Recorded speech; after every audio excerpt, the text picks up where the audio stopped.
don't enter one chance, I swear, now go with the go so. Yes, men, they kill us every day, for them busy, they campaign again. After they failed all the promises they made, oh, then they praise themselves. Why the masses were supposed to give them the praises we day here they run to? Move it down. I blame it on the religious leaders. I blame it on the traditional rulers. People were supposed to fight for the people, they don't compromise. Shame on the rebellious brothers. People will cry with us during answers. Today them don't join those oppressors, they eat your love. Something on the smell of. Very soon now we go perceive them. We have up where this government they cause my time bomb. It go soon explode. Revolution they come more. It is very close and they feel more. When the power of the people we triumph, the power of the people in power. They no even care, they no even send. Say the people they die of hunger. Hungry dog is an angry dog. One day you go bite the owner. Idle man is the devil workshop. Many youths for Nigeria no good job. And the country the youths got no future. The country is gone, that's on period. Move it down. I blame it on the judiciary leaders. I blame it on the electoral officials. People were supposed to save the nation, but they collect it bribe. Shame on the armed forces. People were supposed to protect the masses. One of them they shoot us anytime they hear our voice.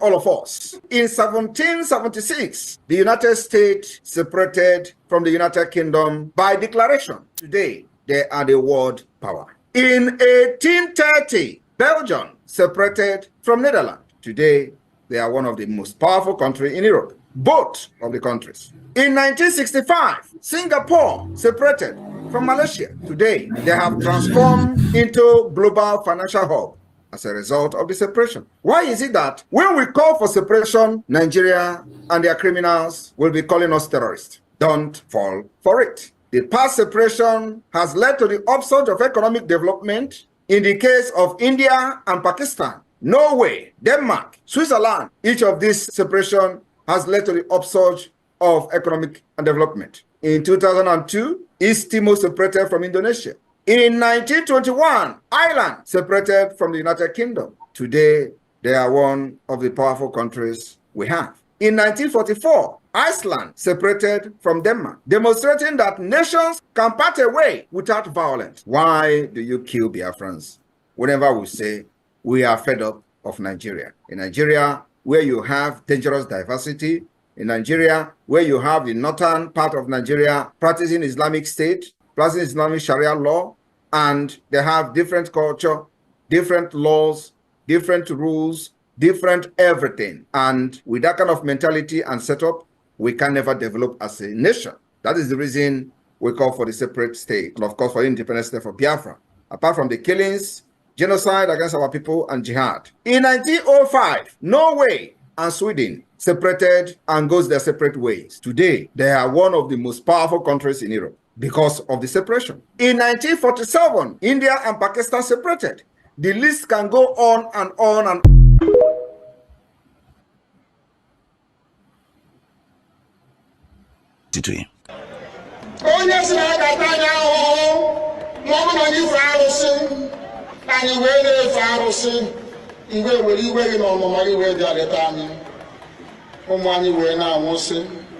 ụfọdụ nọ n'ụzọ ije ha anaghị alọta ụlọ ọzọ nne na nna wee na-ata ahụhụ wee na-ata ikikere eze nwaanyị konye ka ọ gaa ubi gaa rụọ ọrụ Fulani chiri ehi bata ebe ala gị niile okwu ebepụ ya isi anyị pụta anyị kpọpụ onye nwaanyị n'ugwu Awụsa ahụ ejide anyị wee gbuo ihe ọ bụ anyị mara aka n'ime ha si maka ha gaa n'ihu elekwa ọdụ ụgbọ mmiri n'igwe ọcha bụ ememiri ọya nke dị na Kalaba otu aka ahụ anyị na-ala nsọ ebe Biafra bụ ndị kọstọm sokwenye anyị n'etiti anyị anọghị n'ime mmiri kama kọstọm jiri ebe niile ha wee na-ata anyị ahụhụ anyị kwuo sịpụta anyị ka kpọchie anyị kwekwasị kpọtani ka gbagbuo anyị onye nwe anyị na Chineke na nke bi n'igwe ọ bụ ụzọ dị aga ka isi na-ekwu ndị iro anyị anya wee karịa ndị nke gị akwa anyị bụ ụmụ Chineke akwa ọba aha anyị ka anyị na-aza akwa ọba anyị nwe na-aza ike Chukwu akwa ọba anyị nwe na-aza amara Chineke akwa ọba anyị nwe na-aza Chisom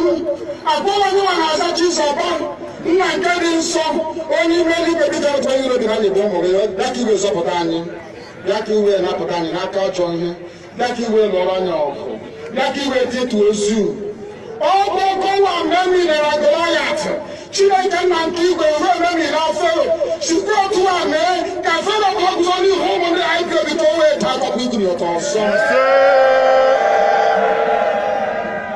ị ga na-edu anyị n'ụzọ niile nke ezi omume ọ bụla adịghị na anyị na-aga ndagwurugwu onyinye ọnwụ ọ bụbụ nwa bụ ekele n'igwe n'ụwa onye ọbụla kere gị n'oge malite n'oge ọgwụgwụ kama anyị onwe anyị gwa amakpa ahụ ofu ụbọchị anyị ga-anwụ n'ezie kama ma akpọ n'okwu gị na-anọgide ego mgbe ebighị ebi ọ bụ ya mere anyị ji were gị n'anya isi anyị wee na-asị nna nke dị nsọ bịa ka iwe gosi anyị Biafra na ndụ na-abụghị n'ọnwụ bịa ka iwe na-ekebe gị na amara gị wee kpuchiri anyị ka uwe bịa ka iwe zọpụta ndị nke gị bịa ka iwe mee ka Biafra wee bịa ka anyị na-ewetụta na nsọpụrụ na ịja mma site n'aha gị onye bụ Chukwu abịa ma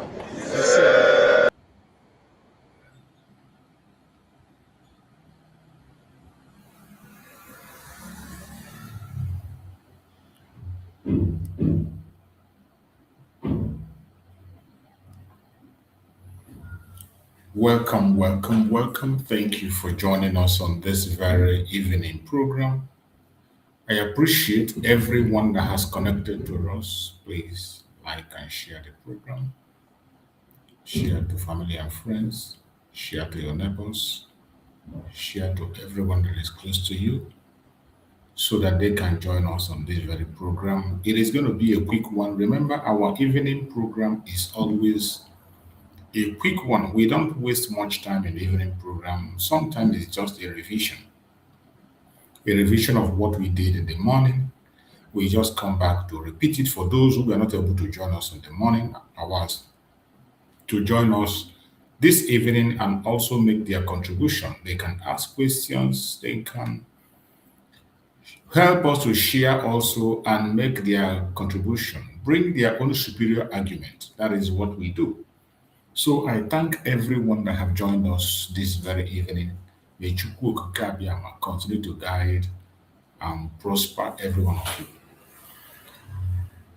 So remember, in this our platform, we don't come here to instigate violence. We do not come here to preach hate. We do not come to this platform to attack people or to attack individuals. We don't come to this platform to speak about any other thing apart from the promotion of Biafra. No matter what is your religion, no matter what is your race, no matter what is your dialect, all we are concerned about is freedom. Freedom for every one of us. Freedom for our nation, Biafra, and freedom for our neighbors also. Freedom for humanity, that is what we are asking for, and we will continue to do so.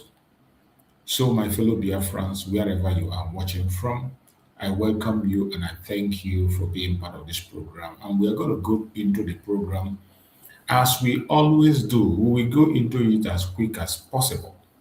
And this evening, we are discussing a topic which says global pressure time. Global pressure time.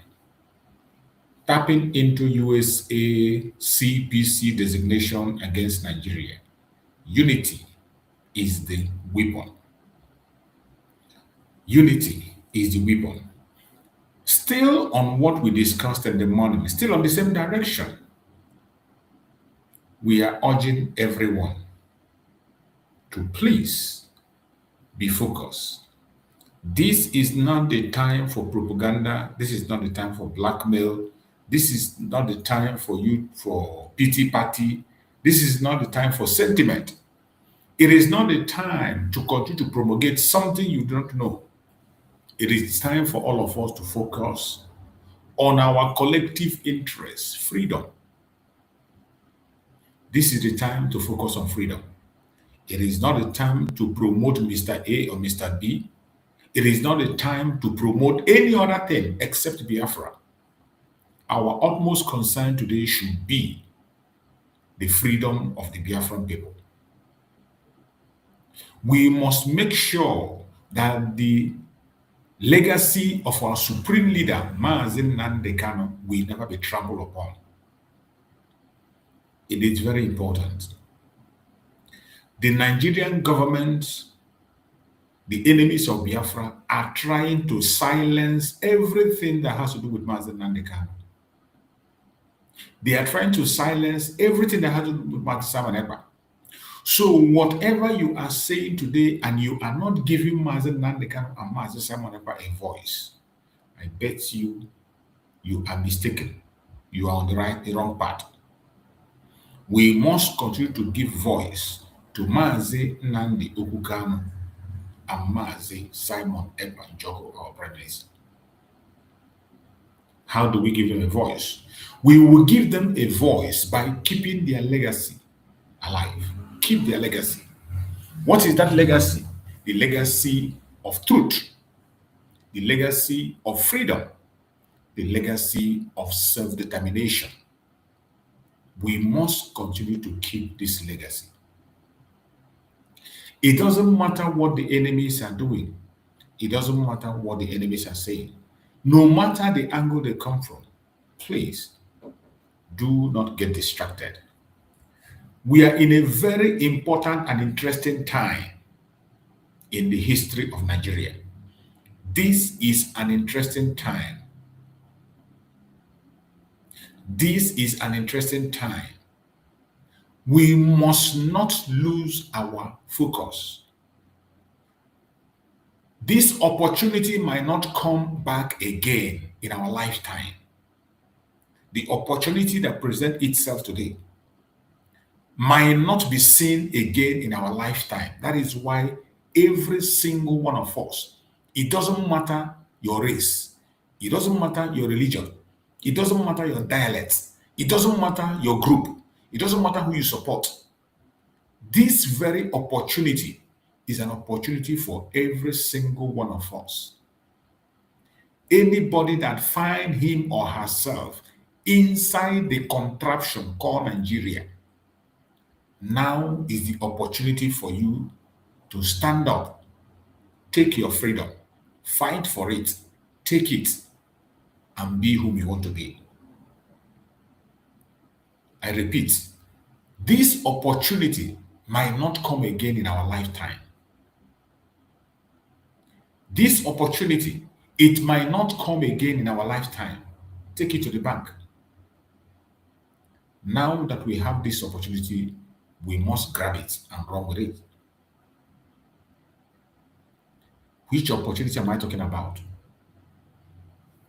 Everybody on the planet Earth today knows about the designation of Nigeria as a country of particular concern. The designation this time is not like the one that was done in the first tenure of Donald Trump. This very one is much more pronounced and targeted at a particular project to save life and property, to save humanity in Nigeria. The genocide that is happening in Nigeria is real. It does not matter how you want to look at it. You can hate Donald Trump because he called it what it is, Christian genocide. But if you choose not to call it Christian genocide, one thing that everybody on the planet Earth agrees is that there is genocide going on in Nigeria. It doesn't matter whose name is in the front. In as much as we know that the obvious truth, undeniable truth, verified truth is that there is Christian genocide. But if you choose to name it whatever, every single one of us agree that there is genocide in Nigeria. Just like the United States under Donald Trump have chosen that title, Christian genocide. The genocide did not start as Christian genocide. It started as Biafran genocide. It started as Biafran genocide. And when they committed the genocide, nobody was held accountable. Up to this moment as we speak, those who committed Biafran genocide, who committed pogrom against the Igbos, against the Biafrans. They are still walking about freely. The pogrom in the north is not just against the Igbos, it is against the Biafran people. Everybody from the old southeastern region. And that is why we regard everybody in the old southeastern region as one family. You can be Ijo, you can be Efik, you can be Shakiri, you can be whatever tribe you are. We are all one people. And that is how the North see us. That was why they conducted the pogrom in 1966. The pogrom, that genocide, that was when it started. Even before then, in 1945, there was a genocide also against the Igbos in 1945. So this genocide didn't start today. It started many, many decades ago. Only that this time the world have picked courage to choose a title and give it a title, and they are not talking about it. We appreciate the United States of America. We appreciate the President of the United States of America, Donald J. Trump, for stepping up to the occasion. And I bet you today, it is a different ball game. Today, the contraption that was put in place by the British is now on the table.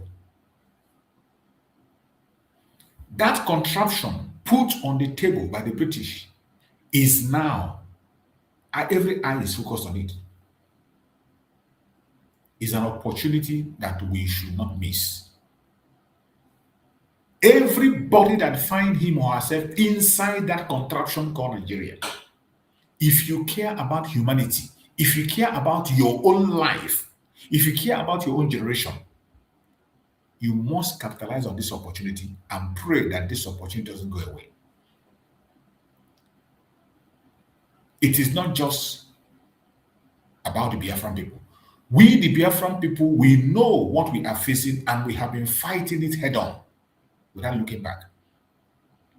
We are in the front line, unrelenting, consistently without looking back.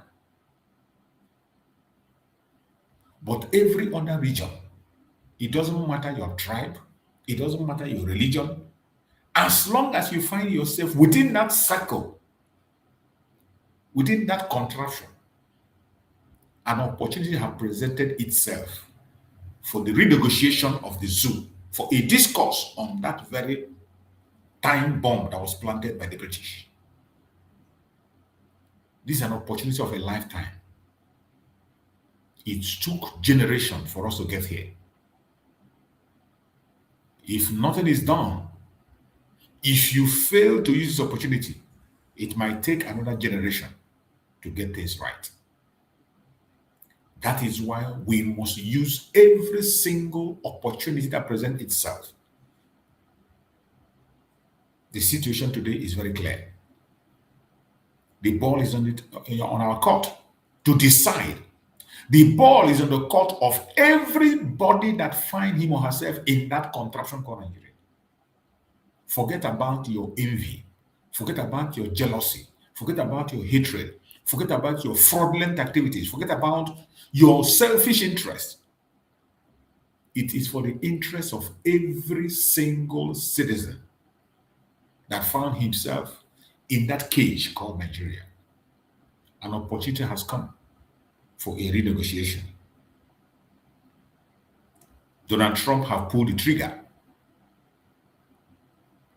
Every one of us has to fall in line. I am much concerned about my fellow Biafrans. But at the same time, every other region should fall in line. If you are a Biafran, this is the time for you to intensify in your effort. Just like we spoke in the morning, you can go and watch the morning program so that you can get more information there.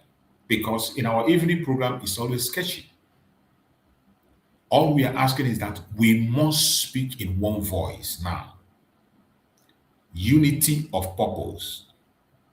Unity of purpose. It doesn't matter the group you belong. You can be in any group.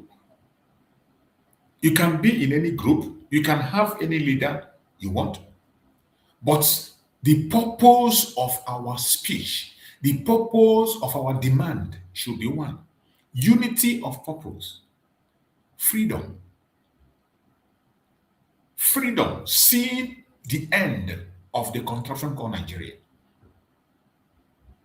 In that aspect, we should be speaking on one voice. We have to make our message one single message. This idea of people talking from both sides of their mouth, preaching what I do not know. Stop preaching personality, preach freedom. Stop preaching group, preach freedom. Stop preaching identity, preach freedom. The only institution that we need to promote and present to the world is Biafra as the only remedy to the failed state Nigeria. That is the only job I have in the media. And I will continue to do that job for as long as I have life and I have breath, presenting Biafra as the only ultimate remedy to the failed state Nigeria. Many of you have seen the video I played in the morning. The Northern Forum have come out to issue a statement. They have issued a statement. And in their statement, they said that they will never, ever, ever go back on Sharia, on blasphemy law, which is one of the demands that the United States put forward. They said no. And they were claiming that Sharia is in the Constitution, smuggled in by Obasanjo and co. Without the consent of other people. This is a country they call a secular country. Before you could take a group ideology and put it into a constitution, it must be a consensus. People must agree to it. But however they manage to smuggle Sharia into that law, they should still pass the same way and smuggle it out, or else you know what is coming. The northern Fulanis have already started calling for jihad. They have already started inviting Fulanis from all parts of the world for oncoming war. And you, a Biafran, what are you doing? How are you preparing? Go to Biafran land. Some idiots are still busy chasing around our men on the ground. You go to Biafran land, you see Biafrans themselves in the front line attacking their own people. I have seen so many videos. Security outfit created by Nigerian government to weaken your own force. The North is telling you that bandit is their foot soldier, and they are not hiding it. The North tell you that bandit is their foot soldier, and that is why they are talking about negotiation with them. That is why Nigerian military will never bomb the bandit. Never. Ever. They will never attack the bandit because they are the foot soldier of the Janjaweed in the North. The foot soldier of the Caliphate. But in our own land, our own foot soldiers, they form security outfits to come and attack our own foot soldiers. And they use the governors to push this agenda. The people that are supposed to defend the land for you and I. The governors create security outfits. They gave them guns. And they are going forest by forest, attacking our people, going home by home, removing the ammunition that our people have, the little weapons they have to defend themselves. The strong men we have in our land, they are chasing them out and terminating them. Soludo did his own. Soludo went to the extent of attacking the native doctors. And when you had Soludo attacking native doctors, you thought it was for good intent. We do not support evil. We do not support evil native doctors or charm. But if you genuinely want to fight against that, there are ways to go about it. But Soludo was doing that based on information that we were given by the federal government of Nigeria. They believe that our native doctors are the ones fortifying our men who are fighting for us. They felt that those people they captured were the people that are fortifying our men. And they went after them to chase them away, to put fear in them. It wasn't for good intent. Soludo was not chasing the native doctors in order to make Anambra work good. No, that wasn't the intention. Because if that was the intention, the people he arrested, he should have finished their case, sentenced them, and tell us what their sentence is. But you see that it was all a charade. The ones they detained, they could not provide any evidence. They could not give us their charges. They only detained them and detained them and detained them, and before you know it, they left them. But in the actual sense, if they were sincere, you will find them guilty, pronounce their judgment, and give them a sentence. That's what it is. If you find any native doctor that is bad, you will confirm that this native doctor is doing something bad with evidence. Once the person is found guilty, tell the person is guilty, provide information, evidence, and then let the person go in for it. But that was a threat to our tradition, to make sure they destroy something they felt is where our strength lies. But they missed it. Our strength does not lie in any native doctor. The strength of the struggle of Biafra lies in Chukwu Okike. Mazi Nnamdi Kanu said it. He has mentioned it time and time again that we have no other God except Chukwu Okike. We have no other God. And Mazi Nnamdi Kanu made it clear that if you are in this struggle and you put your mind and your heart in any shrine, you put your faith and your strength and your hope in any ROC, you are gone. You will never make it to Biafra. Never. Mazi Nnamdi Kanu said it in prayer. He said it. That if you put your faith in any idol, you will never make it to Biafra. Biafra is built on Chukwu Okike. Chukwu Okike Abiyama, the God of creation. That is where Biafra is built. And that is why it is indestructible. You and I, we are only instruments in the hand of Chukwu Okike Abiyama to fulfill his design. It is not in our power. It is not in our mind. Every single thing you and I are doing, we are fulfilling the wish of Chukwu Okike Abiyama. And we will continue to do our part until the wish of Chukwu Okike Abiyama is fulfilled.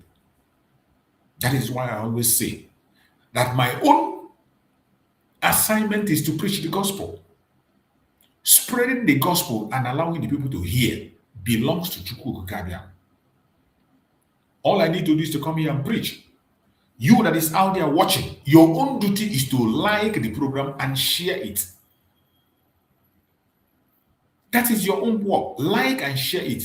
It is not your responsibility to decide how far it's going to go. That one belongs to Chukwu Okike Abiyama. Only he will know how far he wants the program to go, and he will push the program to those who need to hear it. No matter what they do to discourage us, we will not be discouraged. No matter their attack and propaganda, we will never give up. We will continue to speak. But the most important thing that we are in a very critical time, a time that unity is something we cannot run away from. The final push, that is where we are. Final push on this global pressure. This is a time of global pressure. With the global pressure on Nigeria today, with meetings holding across the world on the issue of Nigeria. Many Congress are speaking. House of Assembly are speaking. Lawmakers are speaking across the world. Representatives are making their cases. Debates are going on in all parts of the world on Nigeria. It is a very, very important time. A time that anybody that cares about humanity, if you are a Nigerian, If you found yourself trapped in that Nigeria and you want to be free, if you are looking forward to a better future and you find yourself trapped in Nigeria, this is time for you to rise up, an opportunity you cannot able to miss. Write to every organization you can write to. Speak to everybody you can speak to. Send evidence and verifications to everywhere. Consult your MPs anywhere you are, in any part of the world. Let us get busy. Seize this opportunity. Never allow it to die down. Our supreme leader, Mazi Nnamdi Kanu, did not allow the lights to go off in his hand. Even in captivity, he continued to fire on. He told them, it is my right to fight for Biafra. Even in the face of death, Mazi Nnamdi Kanu continued to fight on. How about you? How about you? Why do you want to chicken out? Why do you want to run away? Why must you allow your voice to be silenced? Even in the face of that, Mazi Simon Ekpa is in Finland fighting day in, day out. You saw Mazi Simon Ekpa sending information everywhere, say, provide evidence, as many evidence as you can. Continue to pour out evidence there. Send it to Finnish authorities. No amount of evidence is enough. Anyone you have, eyewitness account, facts and figure, bring them out. And I want to tell you, nobody is going to have pity on you. This is not the time for pity party. This is not the time for emotional blackmail. You cannot blackmail the world emotionally. They need facts and evidence. That is what the world needs. They want to see facts. If you know those ones you have, don't keep it to yourself. If you don't know where to send it, those of us online, send it to us. We know where to take it to. Eyewitness account. Bring it to us. Informations, pictures, write up. Tag every organization you know. We have Biafrans scattered all over the world. There is no country in this world where you don't have a Biafra. This is the time to make a move. It does not matter the group you belong. It does not matter the name you answer. It doesn't matter the religion you are. It does not matter who you support or who you don't support. It is about our freedom. That freedom we crave for so much, the opportunity have come. Seize this opportunity. Make your own move in your own location. If you are still there being an observer, this is not the time to be an observer. Take a responsibility. Begin to do something. Begin to do. There is something everyone can do. There are things that will not cost you a dime. Preach the message. Talk. Approach people. Write. Every one of us has a smartphone. What are you doing with your smartphone? What are you doing with that your smartphone? It is not only meant for call. It is meant to pass information. Mazi Nnamdi Kanu did a great job to take over the media. Mazi Nnamdi Kanu, in his time, he took over the media completely. He took over the media. When he got to the extent that Nigeria became closed up, nobody hears about Nigeria. Mazi Nnamdi Kanu took over. To the extent they begin to pay Facebook to silence Mazi Nnamdi Kanu. They paid Instagram to silence Mazi Nnamdi Kanu. They tried to block Mazi Nnamdi Kanu because he took over. And he came to Twitter. He came to the time of Mazi Simon seized the media until they began to cry. Their chief of army staff became a media warrior and began to cry and complain. At a stage, they couldn't hide it. They were asking, why would you allow Mazi Simon to take over the media? Because Mazi Simon took the entire media completely. But today, what is happening? Are we still in charge of the media? Ask yourself. Ask yourself, are we still in charge of the media today? Like the way Mazi Nnamdi Kanu was in charge when he was there. Like the way Mazi Simon was in charge. Are we still in charge of media? Every one of us has to wake up from our sleep. Wake up. The foundation has been laid. We need to build a solid wall on that foundation. We need to build, start building, start building. That is the only way for us to overcome. That is the only way. Don't allow anyone to distract you. Don't pay attention to any blackmail or propaganda. They are going to blackmail you. They will call you different kinds of names. They will attack you. They will say all manner of lies. They will speak lies against you. But I urge you in the name of Chukwu Okikabia, do not get distracted. There is nothing you will hear today that you have not heard before. There is nothing you will see today that we have not seen before. So, whatever they say, whatever they do, take it with good faith and believe that we shall overcome. I am not afraid. I am not shaky. I know that we shall overcome. Our supreme leader, Mazi Nnamdi Kanu, will definitely join us when the time comes. They cannot stop him. No matter how they try to blackmail him, no matter how they try to put him down, they will never ever succeed. And for as long as you and I, we are still alive, as long as we are still alive, we will never allow them. We will never allow them to silence Mazi Nnamdi Kanu. We will never allow them. With every little opportunity we have, we will give him a voice. We will give him a voice in the morning, we will give him a voice in the afternoon, and we will give him a voice in the evening. No matter what the enemies say, no matter what they do, no matter how they interpret their lies, we will never surrender. My fellow Biafrans, this is not the time to complain. This is not the time to blame your brother or blame your sister. This is not the time to pay attention to lies. It is a time for us to intensify in our effort. We need to double our effort. Speak more. We must begin to speak much more than we have ever done before.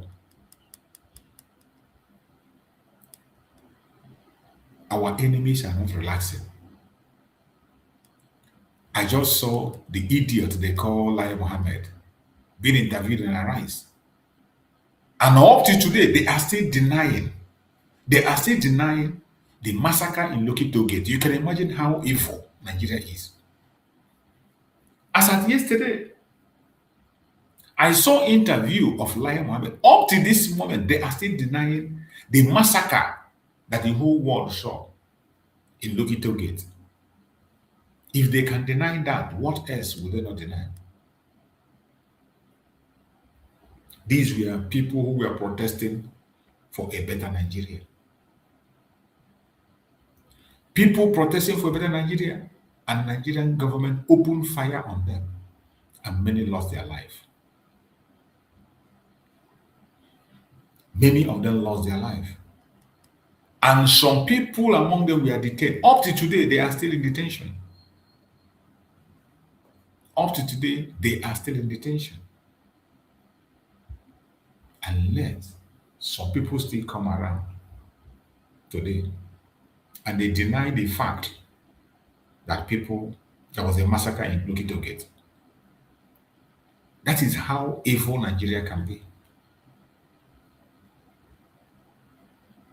It is sad. It is sad. But I bet you, no matter what they do, no matter how they do it, we will never give up. We will never stop talking. And we will never surrender. This great opportunity for us to be free will never be missed. We have a great opportunity to turn things around. We will not allow it to be lost.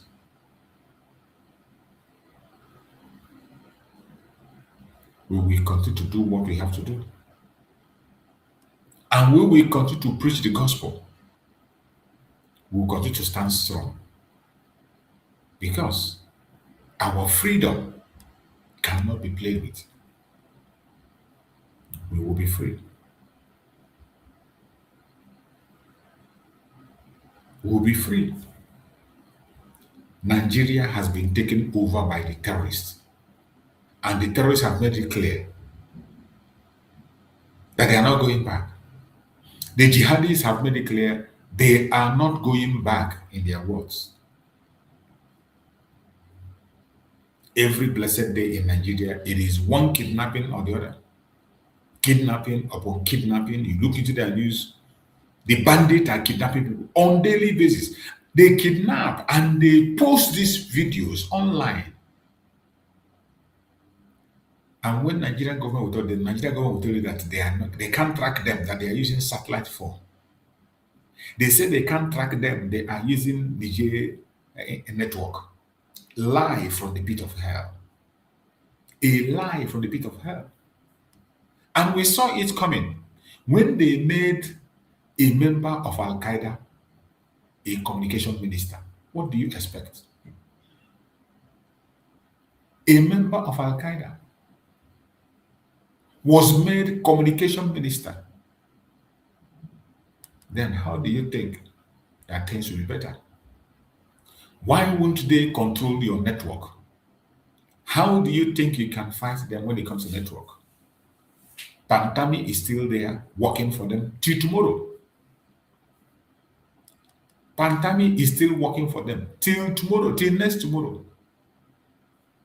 They're still working for them.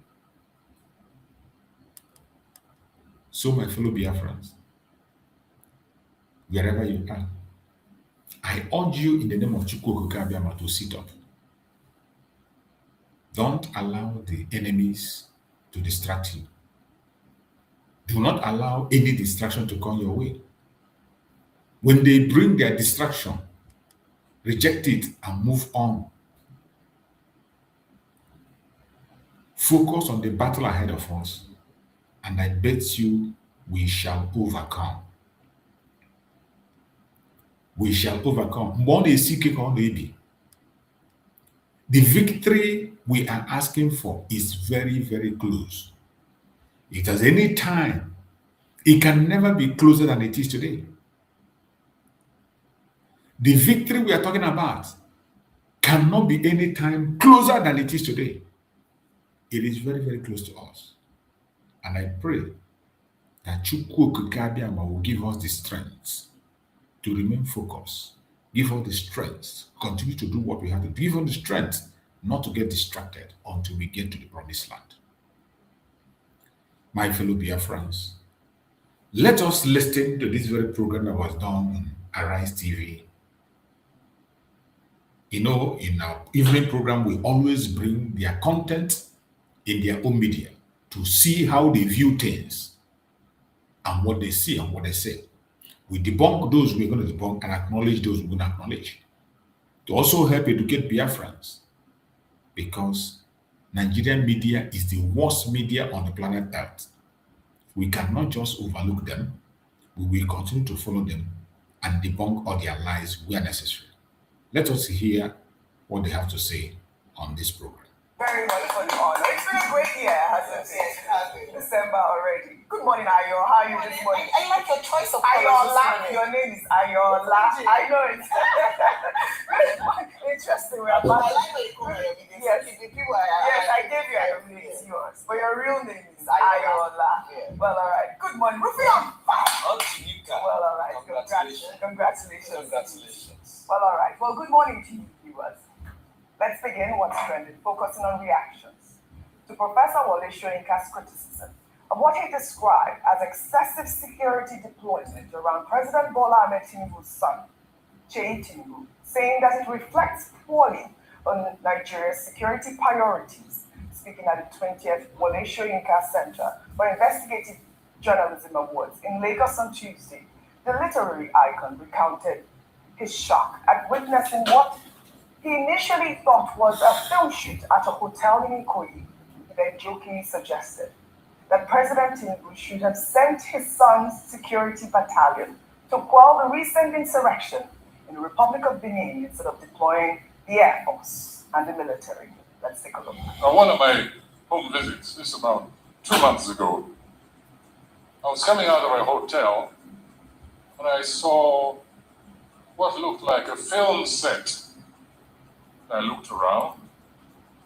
There was nearly a whole battalion occupying that the grounds of that hotel in Ikoyi, right here. So I got back in my car and I asked the driver who that young man was. And he told me. And I saw this SWAT team, a mixture. They were at least heavily armed, some 15 or so heavily armed to be thief security personnel. Looked sufficient to take over a small country, neighboring city like Benin. And I think the next time the president just called and say, Sheyi, go and quell the rebellion over there. Later on, I did some investigative journalism. I inquired and I found that apparently this is how this young man goes around with his battalion, his heavy armed soldiers.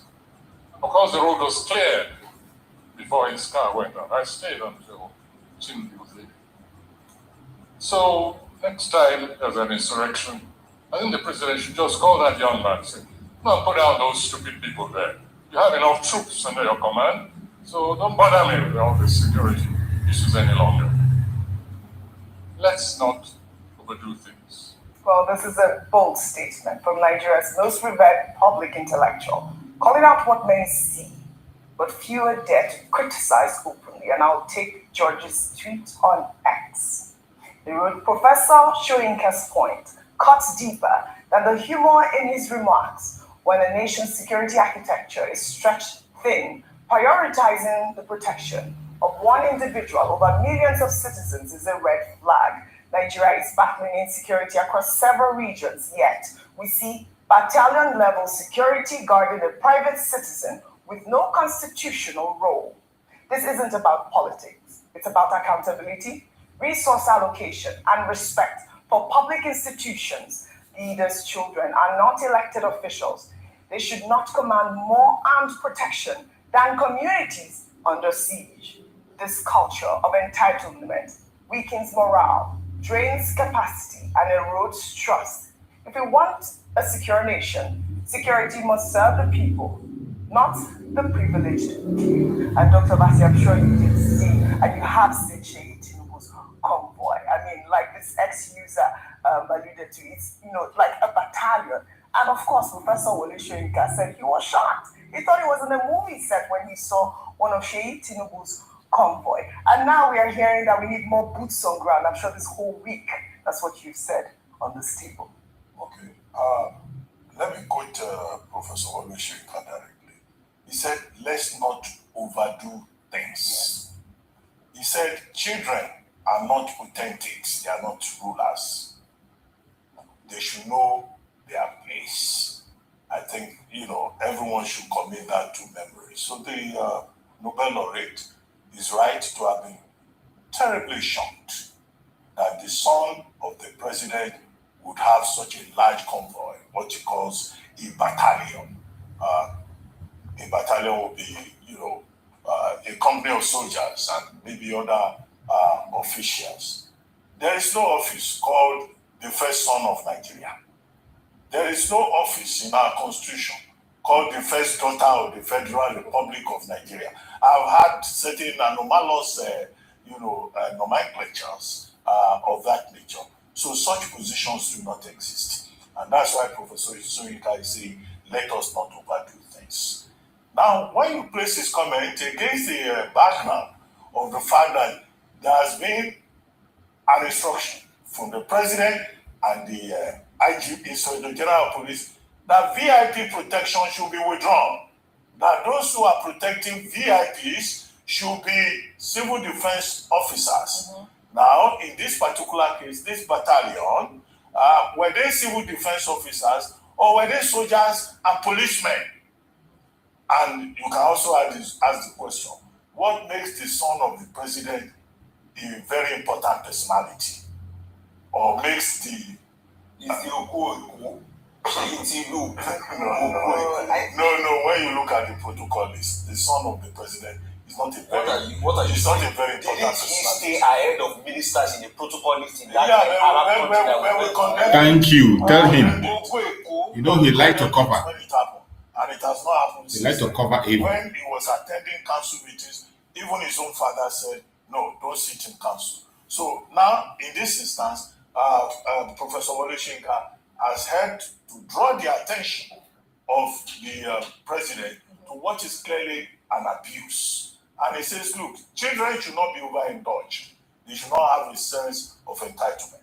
Our message is that the president should take special notice of this message from President Bola Ahmed Tinubu and realize that he, having directed... Message from Wole Soyinka. From Professor Wole Soyinka. Yeah, from Professor Wole Soyinka.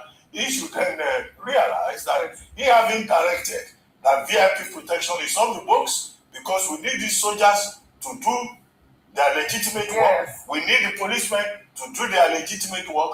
Then his own son should not be seen to be going about with soldiers and policemen. He's not a VIP under the protocol list. If he needs protection, they should provide civil defense that they say can be available. He can hire private guards. There are private companies that are out there. Some of the private companies are licensed. Yes. Some private companies. Yes. They're licensed to carry guns. In Nigeria. They will carry baton. They will carry baton. They will have really. You see how they are being caught. You see how he's being disgraced. He is here talking boldly. Oh, private companies carry gun. So tomorrow, when they go and bring policemen, give them mufti, they might tell them not to wear uniform and they still carry gun. They will tell it's private company. But meanwhile, these are serving police and military men. Look at Rufai challenging him. Show me the private company that is permitted to carry gun. Show me the private company that is licensed to carry gun. Except he's talking about Asare Dakobo. Now you see when we talk about this is where those secrets are coming out. Asare Dakobo claimed to have a private company that is in Biafra land today, destroying lives and property. Where is his license? Who licensed Asare Dakobo? Who gave him a private company? Security company. Who gave him a private security company? Who gave him? Who licensed Asare Dakobo to carry gun? But Asare Dakobo is brandishing gun live, destroying life in Biafra land. Every point that is brandishing gun. Look at the question of Rufai on a national TV. He says, show me. This is a journalist telling, show me the private company that has license. But they will come and tell you lies. Asare Dakobo claimed to have his private security company and he is brandishing different kinds of gun. He was contracted to kill, take lives in Biafra. But from what Rufai argument today is making, you will see that everything is fraud. They just make it against the Biafran people. It is all illegal. Illegality in Nigeria is smelling. Everything about Nigeria is illegal. Illegality, right? Look left, look right, look center. Illegality everywhere you turn. Very sad. Relationship with the security agencies, but the president should lead by example and heed the advice of President Wole Soyinka. Dr. Mati, you will tell us who the VIPs are, since the president's son is not considered a VIP. Before I come to you, it's not very. If you see the way they are attacking, because he is the supporter of the evil, but he supports everything evil. Now he's talking about private. They want him to mention that the president's son is a VIP also. Maybe he was mistaken when he said he's not a VIP, because in other round he will come and support them at that. But now It has choked him. And that is why they are focusing on him to answer that question. No, he's not a government official. Very important. You are correct. He's not a VIP. He's not a VIP. He's a Hold on, wait. I want to come to Rufai on this one. Meanwhile, I have a question. yes, on that as well. That's why I asked him. I want to know who the VIPs are. Well, meanwhile, the Nigeria Police Force announced over the weekend that they deployed a special team to make sure that President Bola Ahmed Tinubu's order of prohibiting police personnel or VIPs is adhered to. Police spokesperson Benjamin Hundeyin in a post on X revealed that the team has commenced a statewide monitoring operation across Lagos and assured members of the public that the Nigeria Police Force will continue to enforce this policy nationwide without fear or favor. Now they have more police personnel trying to stop police VIPs. So who are this special team that have now been deployed? How many are they? Imagine. I mean, what really is going on?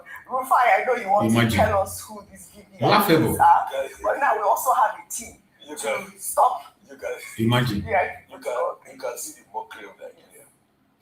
Mockery. That is what it is. President Tinubu made a law Yes. that they should withdraw Yes. from VIP. Yes. The same law that they've been talking about. You know how many IG have said they should withdraw? Yeah.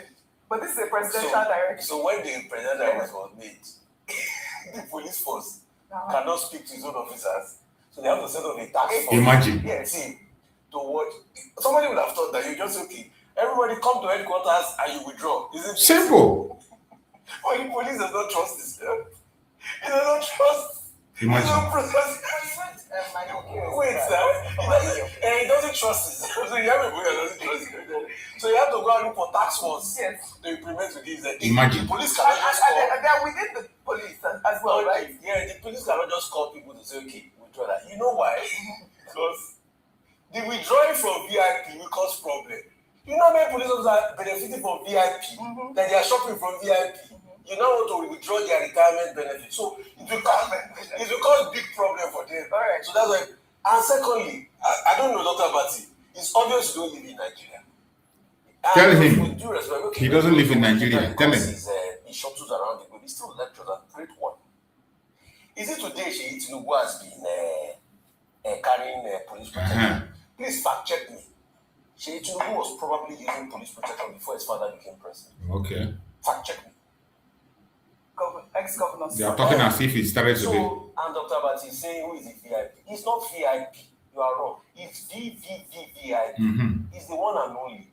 Ogo Eko, Ogo Lagos, future governor. Sheyi Tinubu. Me o Simbe o, I'm not there. It's Dr. Bati. He's saying all sorts about you. I defy my authorities to you. See, battalion. In fact, the most present you can show, you can saw. It's not good enough. They should increase more. You know your life is under. You are our future. Ogweko, please, President Tinubu, increase Sheyi Tinubu's security protection. Please, I'm sorry, Ayo. I'm sorry, please. With due respect, ignore Professor Wole Soyinka. He doesn't know what to say. Increase. Obviously, you know I'm being sarcastic. But I am telling you with humor the depth of the decadence in the system. All right. I know you have a question. So I know the question borders on whether or not, and I want that to be what we are discussing now. Who are the VIPs? If a president's son is not considered a VIP. Yeah, I mean, to be honest, I would have thought that the president's immediate family members have a right to some level of protection by the Nigerian state.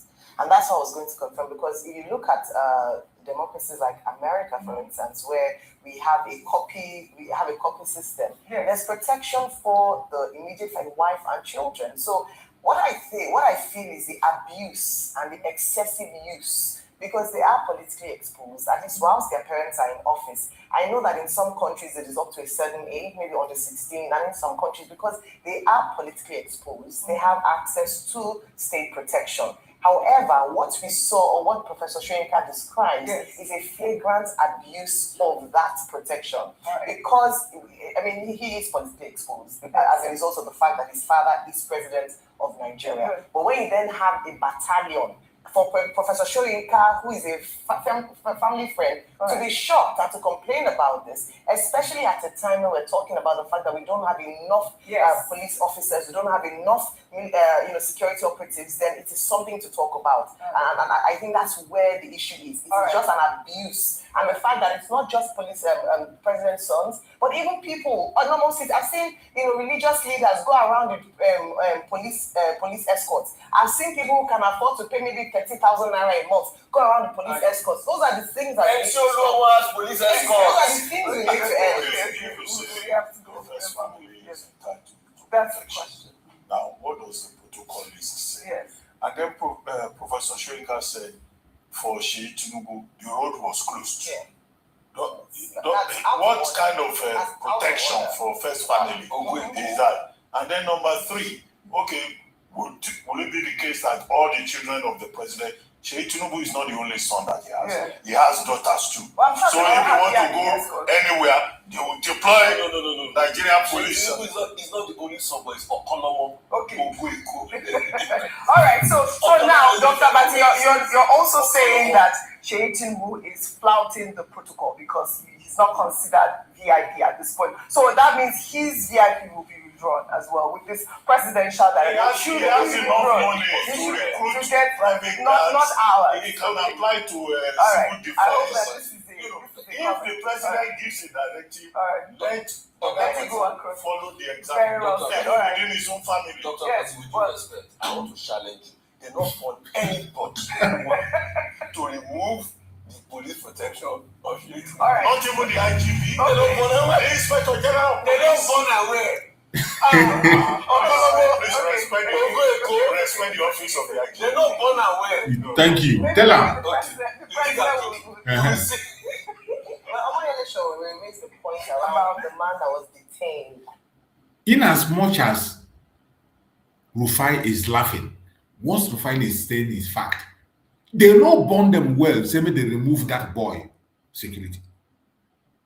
This is security has been carried even before his father became a president. And you think they can touch him? They will not touch him. The IG, they know born and well, say make he remove his security. As this guy is saying this and laughing, Rufai is talking and laughing. It's true. And I know he's mocking this one, Ruben, this idiot called Ruben. Because he's the one that supports everything evil. He's the one that promoted them. He's the one that is putting them on a very good platform. You see him? When it comes to this kind of issue, you see he will be paralyzed. When it comes to the exposure of the government and evil, he will be paralyzed. He can't be strong to talk. And alluded to the fact that the president's son is almost more powerful than the IG of police and other because of the fact that he's a directive. So we need to curtail those excesses. You are quoting Showore. No, I'm saying that the example You are now quoting your position on this table. No, I'm presenting I'm not there. It's not about you. He doesn't know your word to Okolomo. All right. I'm not there. Very important personnel. Well, all right. Now to politics in River State. The much anticipated announcement of Governor Sim Fubara's defection from the People's Democratic Party to the All Progressives Congress has been met with mixed reactions. The governor made the announcement during a stakeholders meeting in the government house in Port Harcourt, addressing a crowd of supporters. Fubara stated that he joined the APC as a gesture of reciprocity, and that without the support of President Bola Ahmed Tinubu, he would no longer have been governor. Let's take a look. Our only thank you to Mr. President is to support him. And we cannot support Mr. President in isolation. And we can't support Mr. President if we don't fully identify with him, not backyard support. So we have taken that decision today since we've gotten the pass. Everyone here who have followed me, who have suffered with me, our decision today, this evening, we are moving to APC. On your mandate,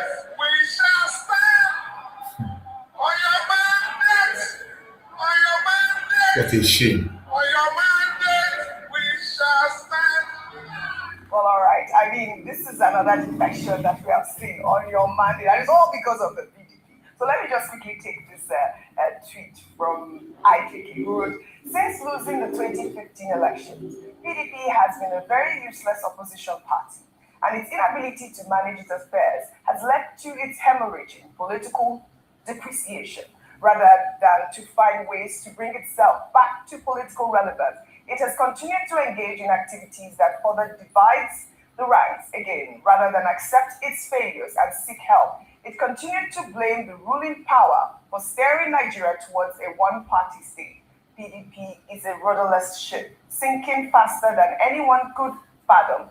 Maybe they should consider a merger with Labour Party, ABC, or APGA, because PDP, as we know, is going down. While in the same vein, Osun State Governor Ademola Adeleke on Tuesday officially joined the Accord Party, just days after announcing that he's leaving the People's Democratic Party.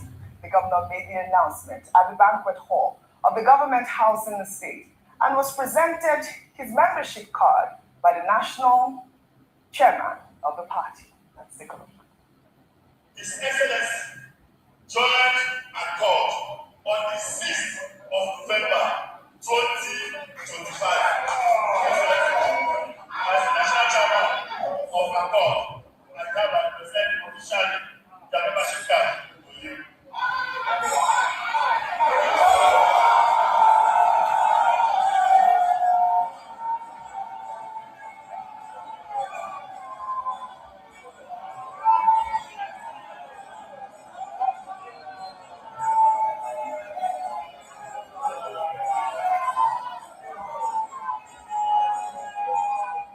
Today, we unveil the new platform for the good people of Osun State, from Osun West to Osun East to Osun Central.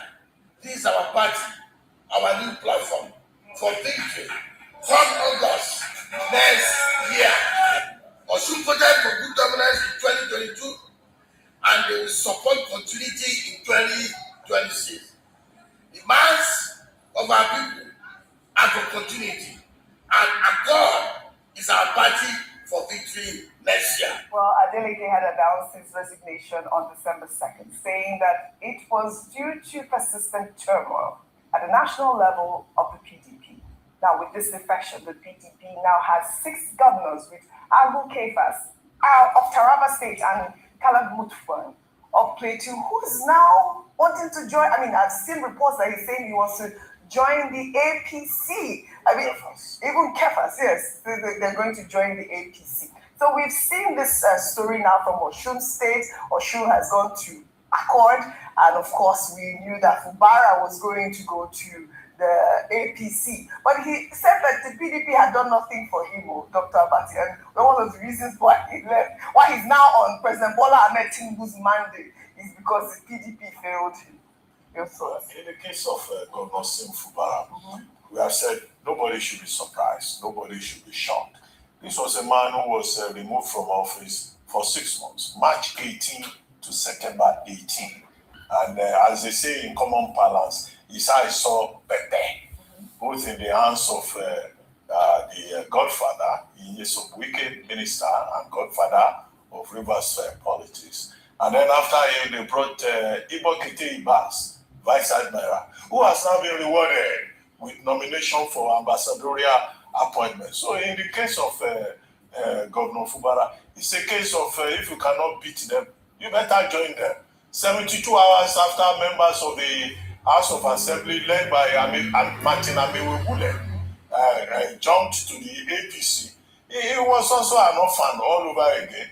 So did you expect him to wait till they would impeach him the second time? He may not receive the kind of sympathy he got the first time. So he needed to preserve himself. After all, they say survivor is the first law. Yes. As for Governor Adeleke, well, it's also a very pragmatic move. Okay, I would say there's trouble in APC in Osun State. The APC members who wanted to be on the primaries on December 16, they were disqualified, Onishori and Co.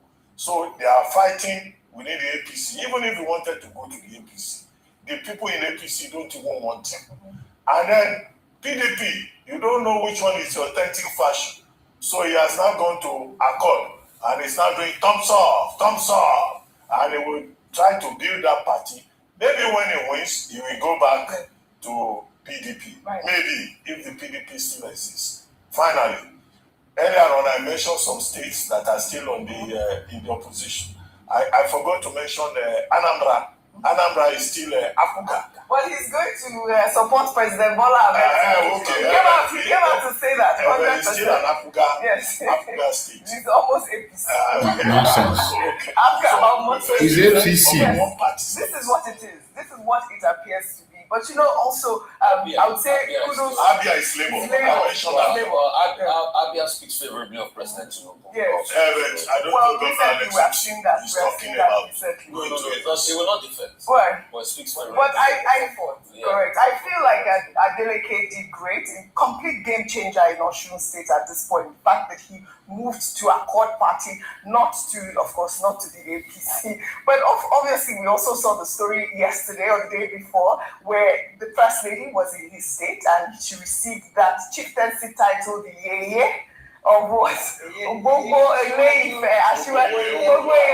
where she, yes, actually, was speaking with the governor and, trying to time him. But, like people had said, it appeared to be a brotherly sort of conversation when, that's some of the analysis that I had seen online. That it wasn't much of a disrespect. It was a beautiful party. You'd seen even after the party, they were all dancing. They were both dancing together. Your thoughts on that really quickly before we move?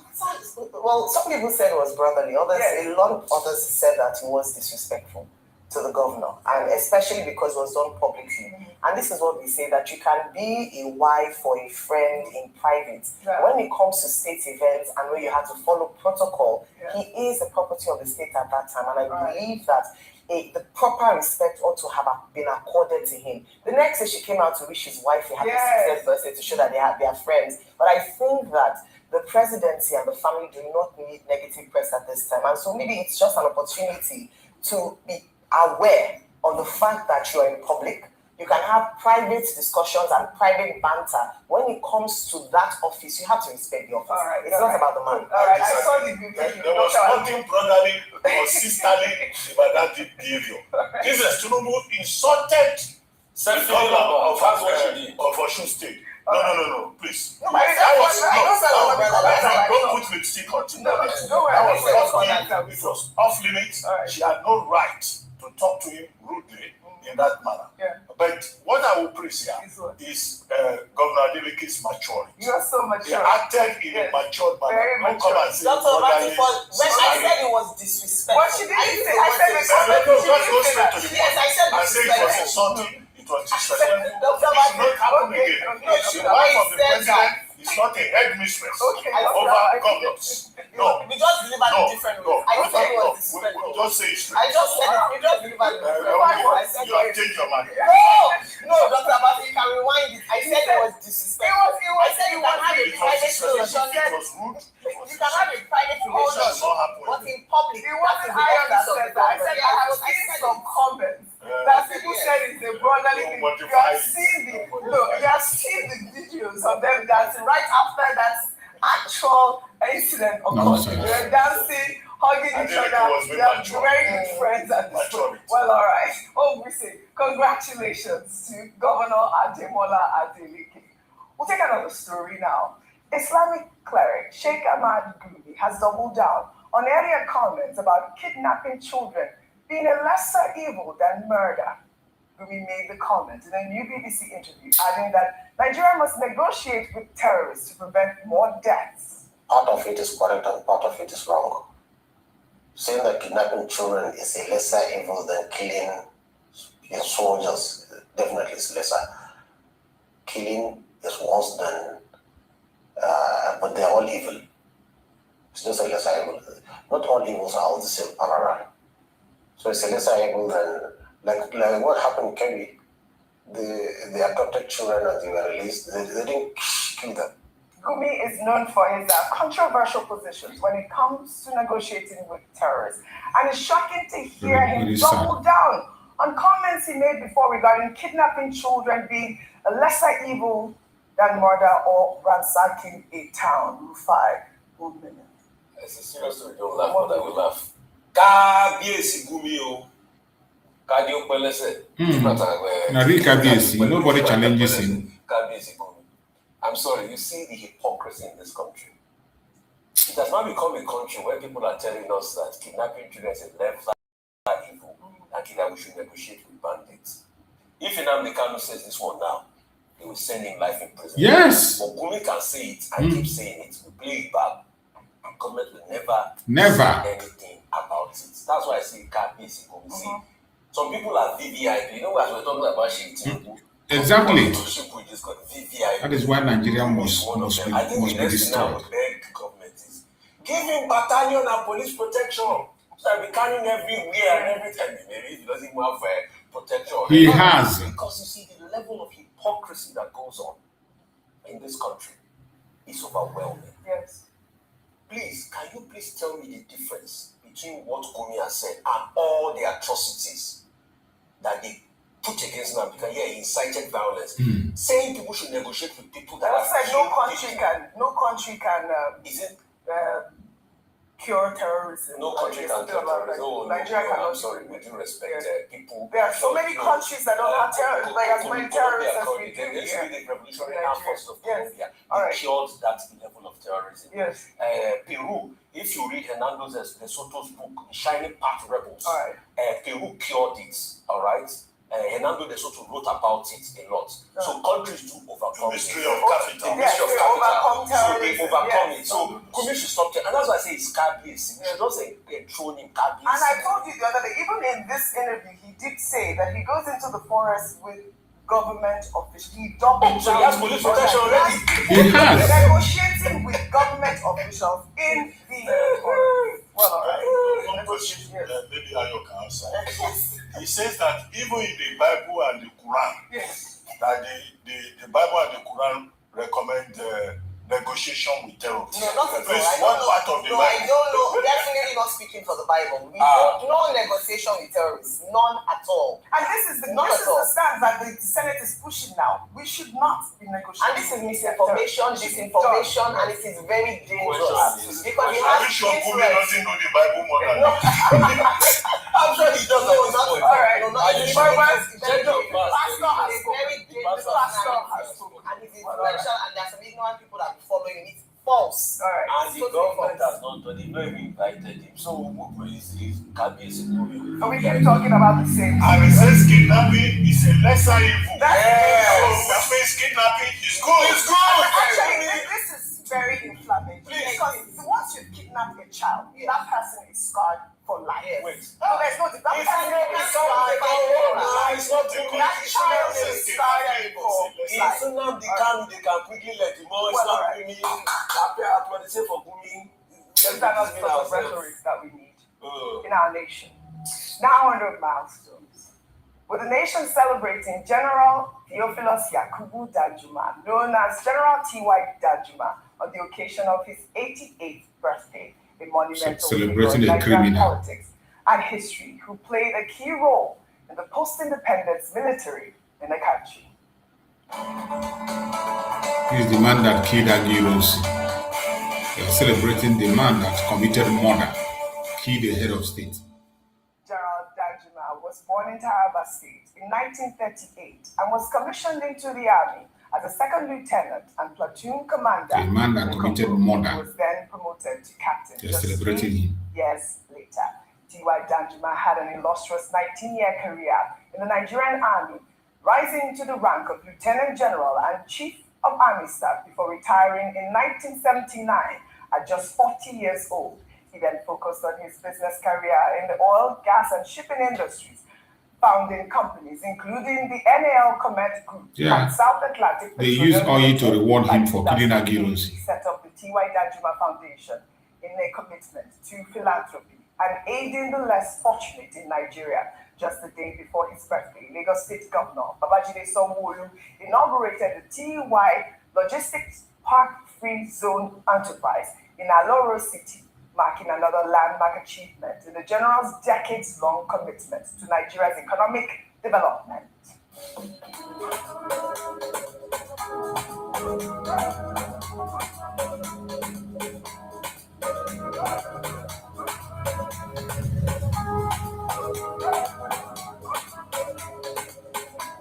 The man they are celebrating is a man that committed murder, committed genocide against the Biafran people.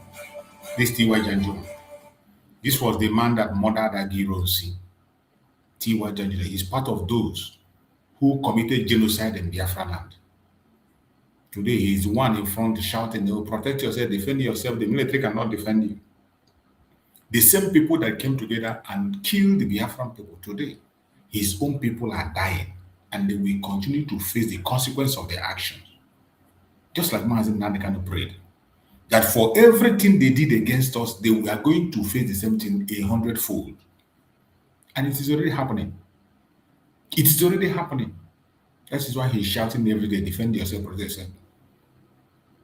He was part of those who committed genocide in Biafra. He was the one that murdered Agironsi, and they rewarded him with oil well. You see them talking that he retired at the age of 40, and he went into oil business.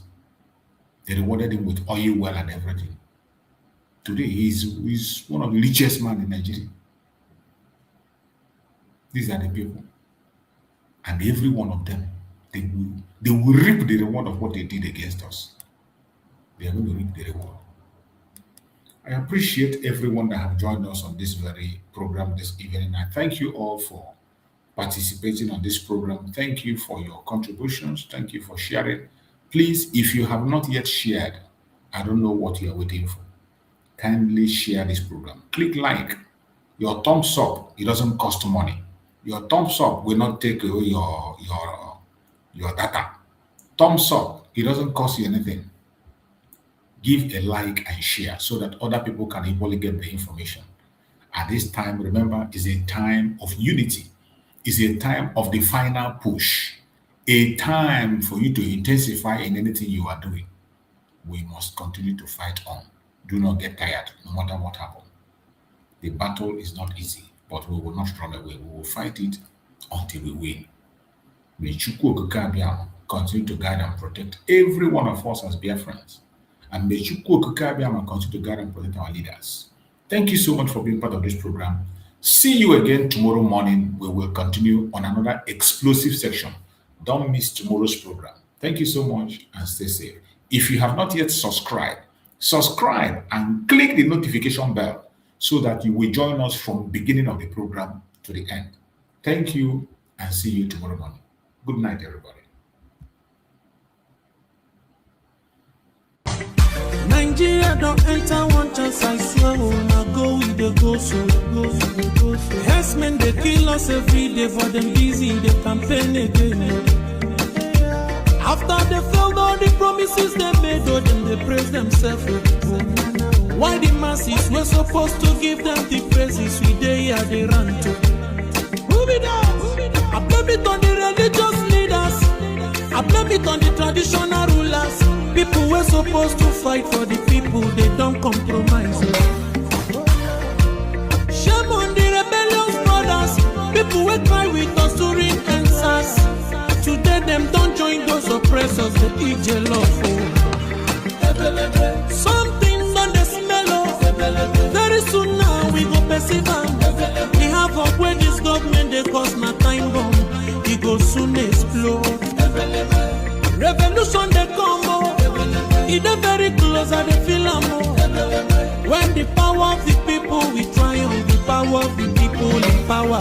They don't even care, they don't even send. Say the people they die of hunger. Hungry dog is an angry dog. One day you go bite the owner. Idle man is the devil workshop. Many youths for Nigeria no good job. And the country the youths got no future. The country is gone, that's on period. Move it on. I blame it on the judiciary leaders. I blame it on the electoral officials. People were supposed to save the nation, but they collected bribe. Shame on the armed forces. the masses. One of them they shoot us anytime they hear our voice.